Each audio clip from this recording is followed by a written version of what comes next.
shipping cost involved in shipping one of these in a container from Asia or something a little bit bigger. Did a lot of value-added assembly where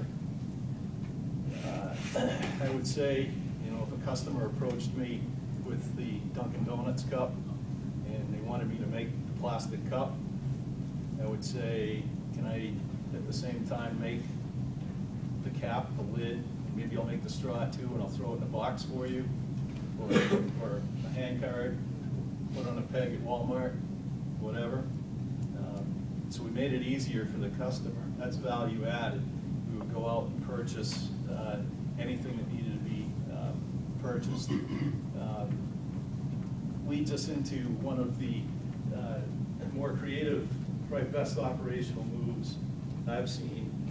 We were doing a significant amount of work for the first years, who was an infant care company making all kinds of infant care products. And we'd mold all the parts individually and put them in a bulk box and ship them down to their facility. They'd assemble them, they'd put it in their box, and then they'd ship it out to Babies R Us, Toys R Us, Walmart, Target, whoever. And the operations manager at that time came to Plastics and he said to management, you know, if you put a warehouse on your building and you do all this value-added work for us and assemble the product and store it here so we can get the Walmart trucks to come here and pick up, we'll favor you with a lot more business. We'll give you more work. So they were partnering with us. So that saved all the shipping costs for getting the product from the manufacturing plant to an interim assembly plant in an office. So it cut out one step in the manufacturing process. Worked really well. So that's what we ended up doing at Grant Plastics. We had about 80% of our business with this one infant care company. We'd buy the boxes, we'd go out and source the any component that came from Asia or whatever, a bib or a rubber ducky or whatever it might be, and we would mold the product, build it. We would throw all the components in, we'd buy the box, we'd put it in the warehouse, and we'd monitor the drawdowns, the inventory drawdowns. We were responsible for managing inventory levels at all the distribution centers throughout the country, and scheduling trucks. My portion of that, I was more on the technical end. We had a operations manager that worked the day-to-day operations.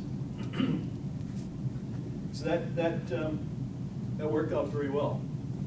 So the owner retired at Grant Plastics, by the way. That's why I moved on. So the company was successful. It was just he had enough.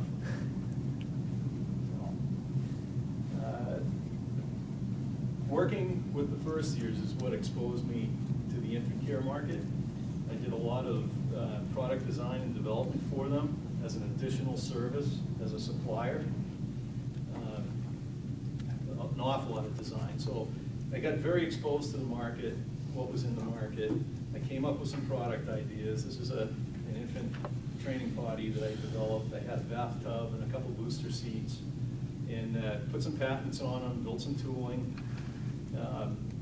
What I wanted to do was take my brand and get it into national distribution. That was one of my business models that I did.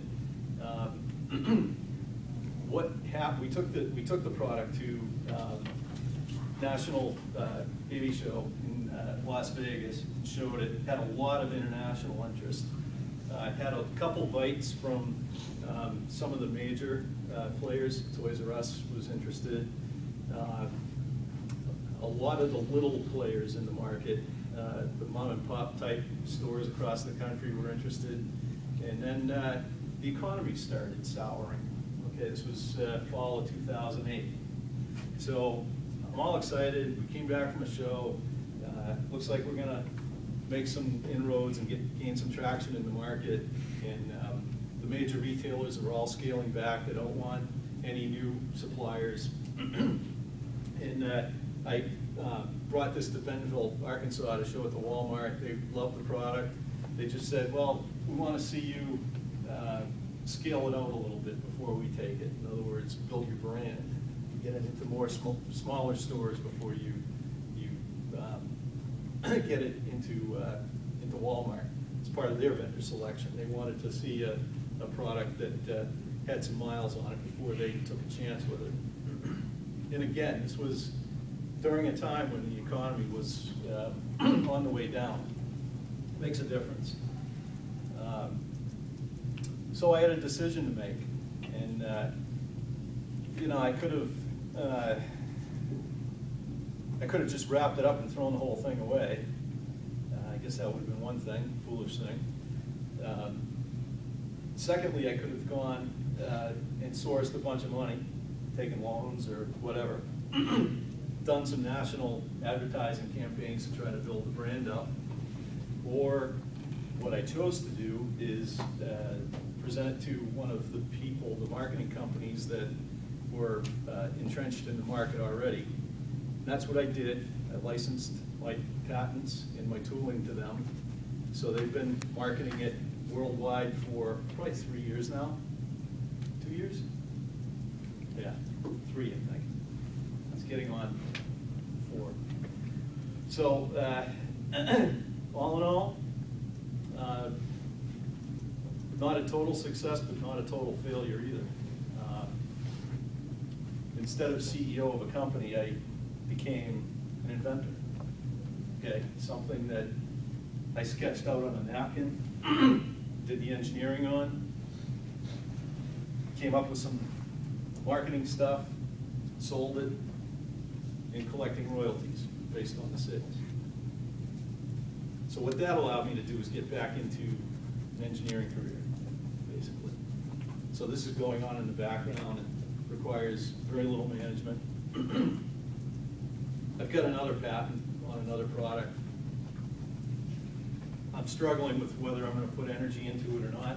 It would take a little bit of investment in order to bring it, get it ready to show people, but I think I'm happy with what I'm doing.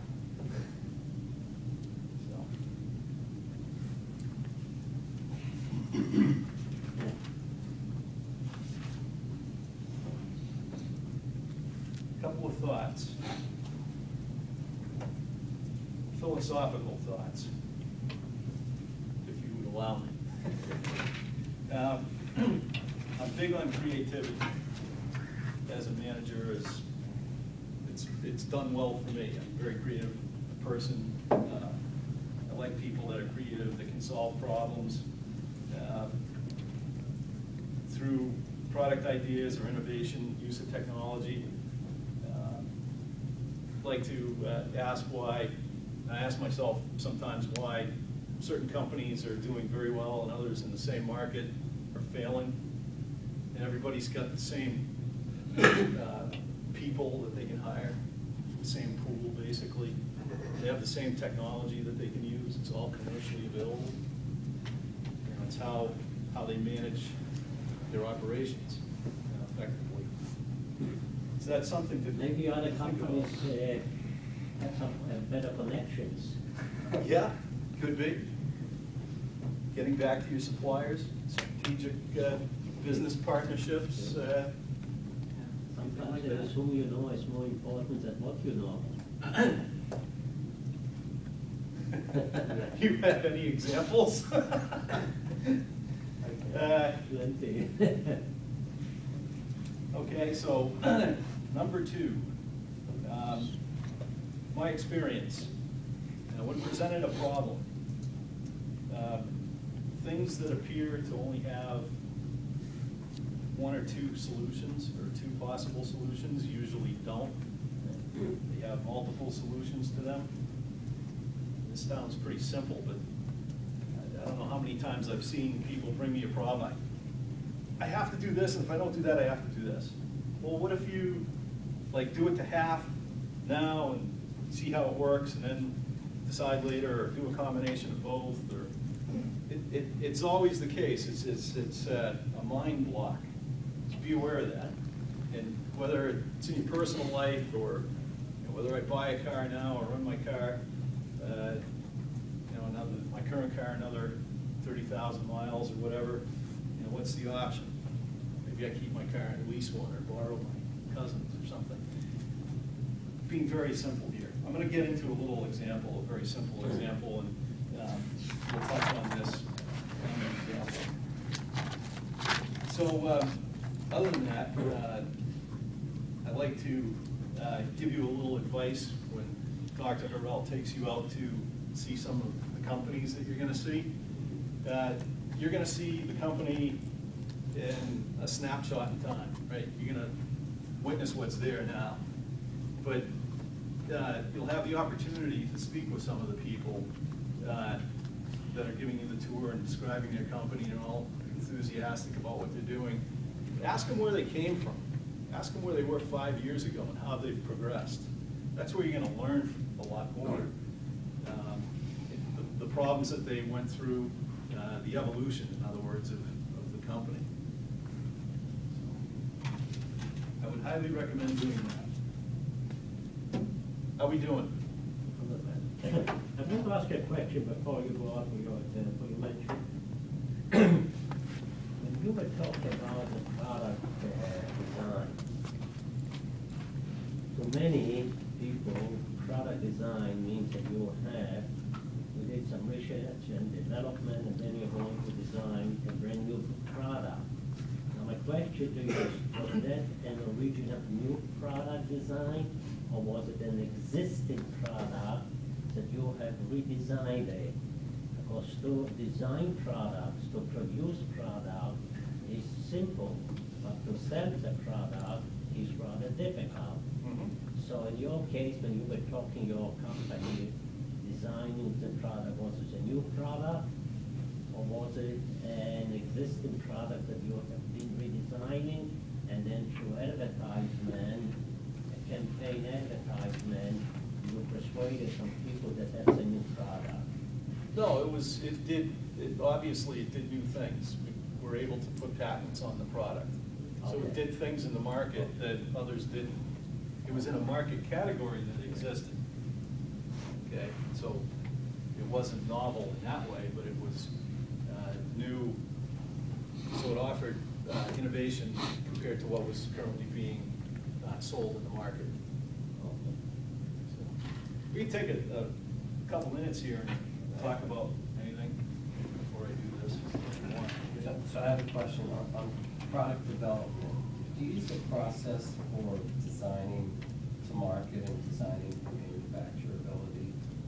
Or is it the old, the designers design it and your manufacturing build it? Is there a link? There's something in industry called DFM, Design for Manufacturability. Use it all the time. You've got to be totally aware of it. If you don't design something that can be made or that is very difficult to be made, it'll either cost you a lot more money or present a lot of problems in the field.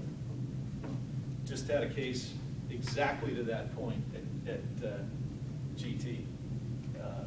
Some of the guys designed a big, large vacuum vessel, and it's welded, and there's one particular weld in there that they spec'd out, and it was, from an engineering standpoint, the correct weld put on this particular product.